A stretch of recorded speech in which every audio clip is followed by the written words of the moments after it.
Hi, I'm Zelda. This video will take you through the process of making darts, from basic techniques suitable for beginners to advanced methods.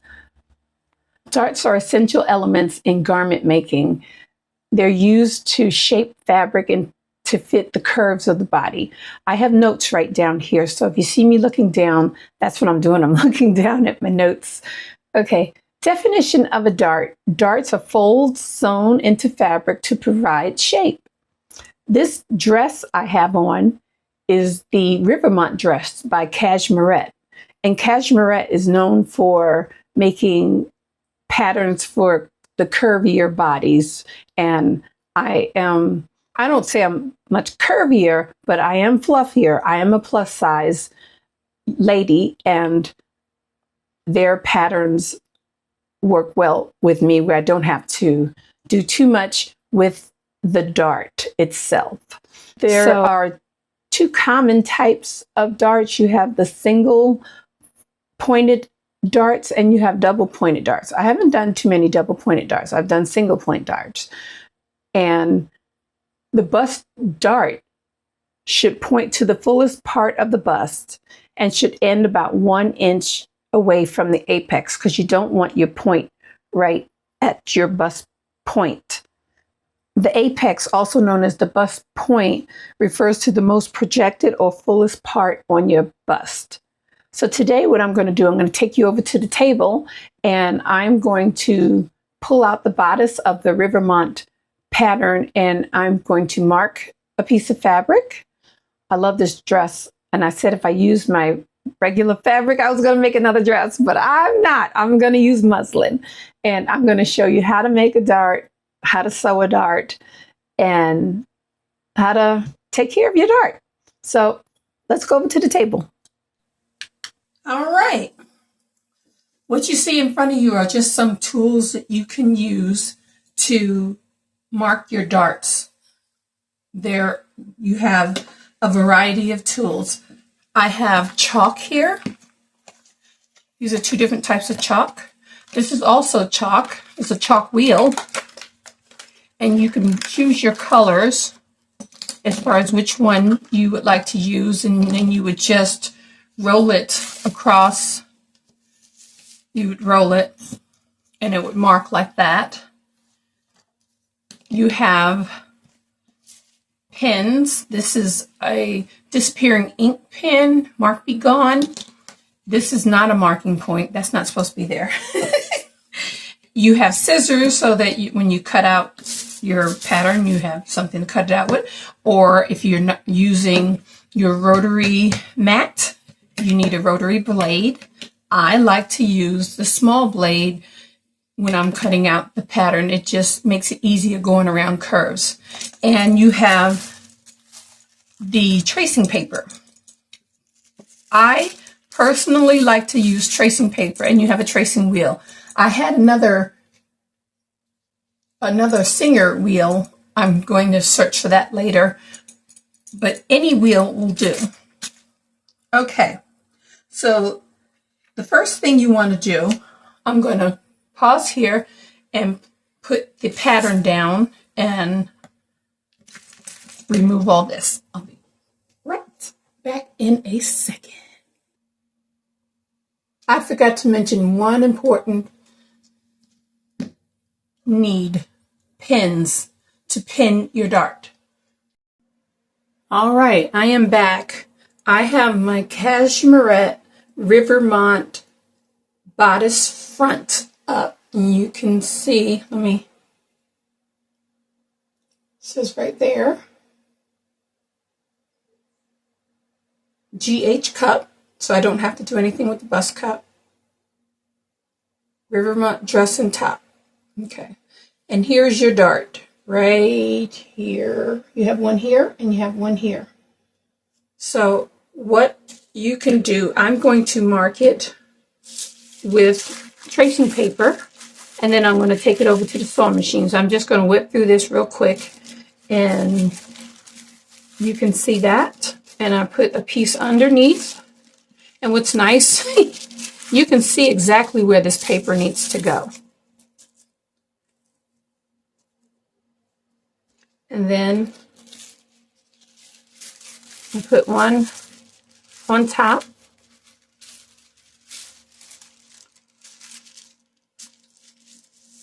And I can trace that. I'm going to cut this out first, and then I'll do that. Actually, I'm going to cut it out first. This is on a fold, so I have to bring this up. And that's not what this video is about, so speeding through.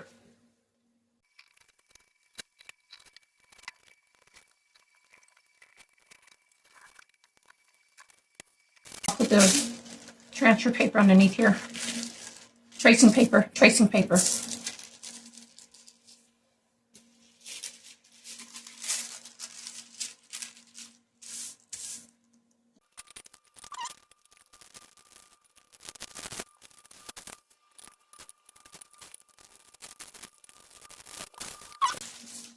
Your darts are marked on both sides.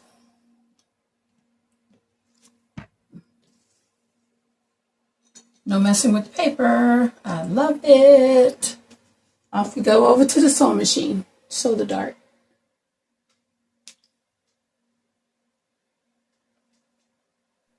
I forgot to pin the dart. I want to show you how to do that. Now, I have longer pins that I like to use, but I'm going to go get them. I know where they are. These are glass head pins, and they're great, especially if you have to iron something. Okay, this dart right here, I'm going to take my pin right here and put it through one end, and I'm going to bring this over, because the dart is going to be like this, and bring this pin out on the other side. And it won't stay together. Actually, it won't stay together right there because it's so wide, but it will further up.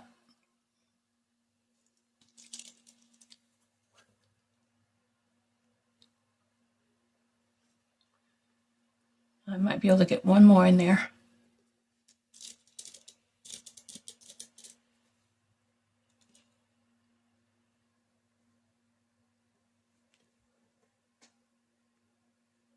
Okay, I think that's about it.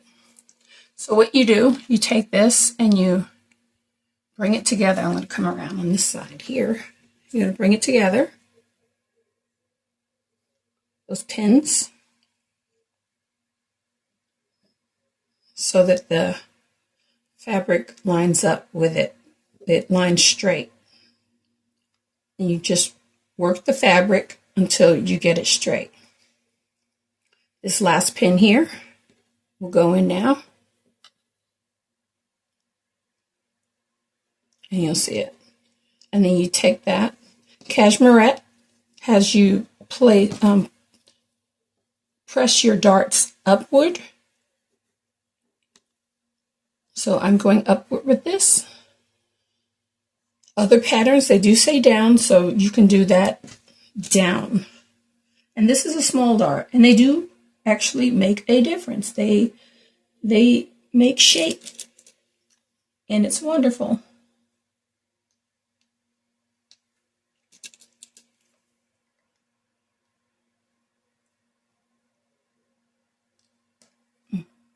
That was a tough one. And then I like to mark right at the tip. I do my pin like that. It's just what I do. You can do yours any way you like.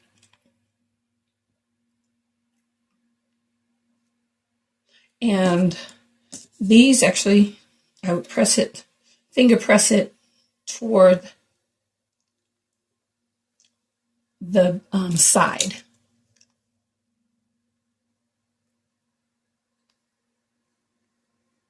Okay, now go ahead and do that on the other side.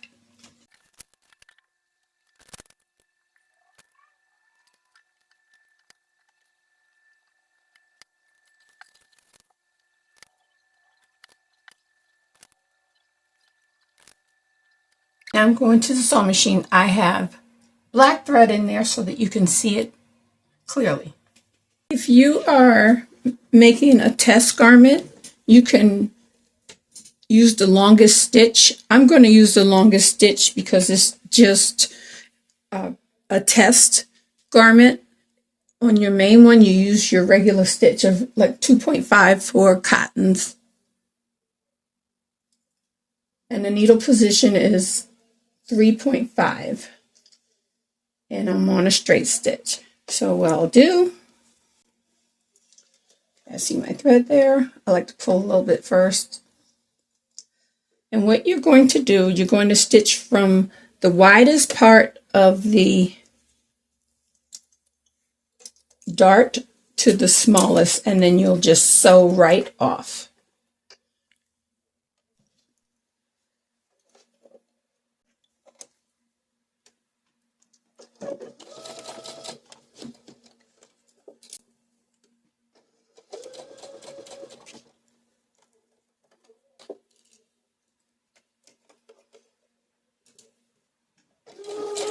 Some fabrics need the pins in up until you're right underneath the needle. This one is just muslin, so it won't happen. So I'm going to sew right off. I'm going to raise my needle, lift my presser foot, and I'm going to leave a tail, because what you do is you unravel it first and then you tie it off. Don't clip it. There we go. And I like to do 3 knots. 1, 2, 3, and then I cut it. And that's how you sew a dart. I'm going to go ahead and sew these up, and I'll bring you back over to the ironing board. Okay. Very small dart, but very effective dart. And here is the bodice. It's not ironed, but it definitely has some shape.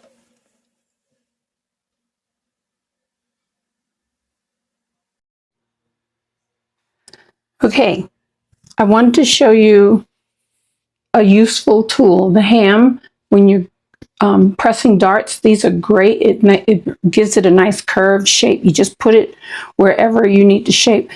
I've grabbed mine so much like this that it's kind of dented in, but you can just reshape that. But you put your dart whichever way you want it pointing. I'm going to point this up, and you wrap it around there, and you can see even before I press it, it will shape. Gives it a nice curve.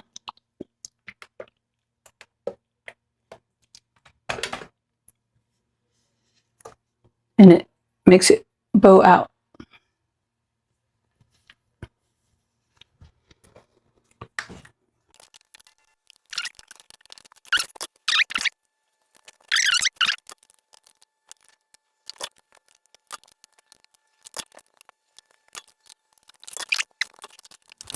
It's just the bodice front though. But see how it gives shape?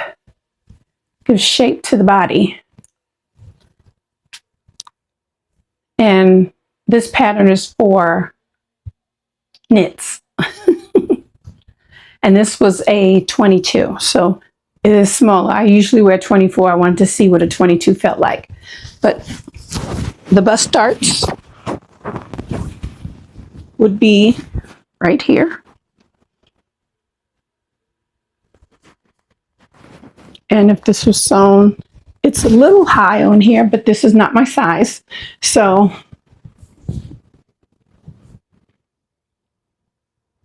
actually, it's okay. This side is good.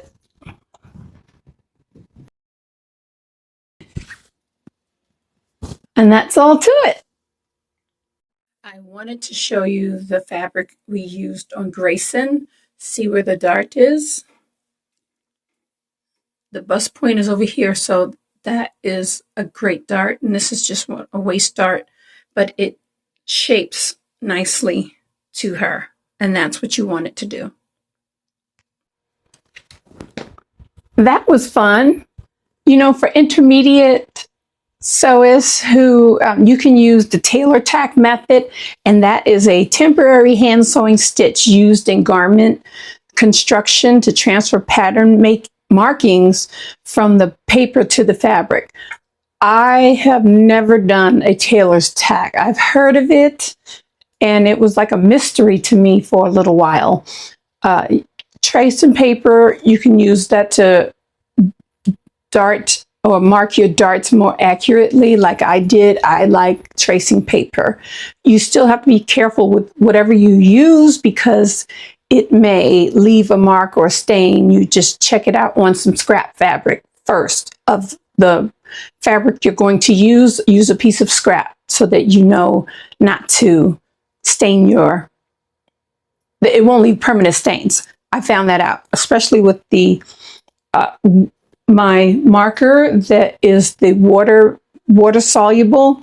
I used it on a fabric and I marked it, and when I sprayed the water, it went away and then it dried and came back. So I didn't use that. I ended up using chalk. Yep, and you can use chalk. Use the pressing ham this is for anyone. This is not just for intermediate. It is for anyone. This is a great tool to have in your sewing room. And advanced sewists, they said you can create double pointed darts for fitted waistlines, combine darts with pleats or gathers for intricate designs. If you're up to it, go for it. I would, because I get curious. I will sew something, not sure of how to sew it, but I end up learning how to sew it. You don't learn unless you try. So definitely try. So whether you're a beginner, advanced sewist, darts, you can handle them very easily. No problem. Thanks so much for watching. And please, if you haven't subscribed yet, go ahead and subscribe. I would greatly appreciate it. Thanks so much for watching again. Don't forget to like. Bye.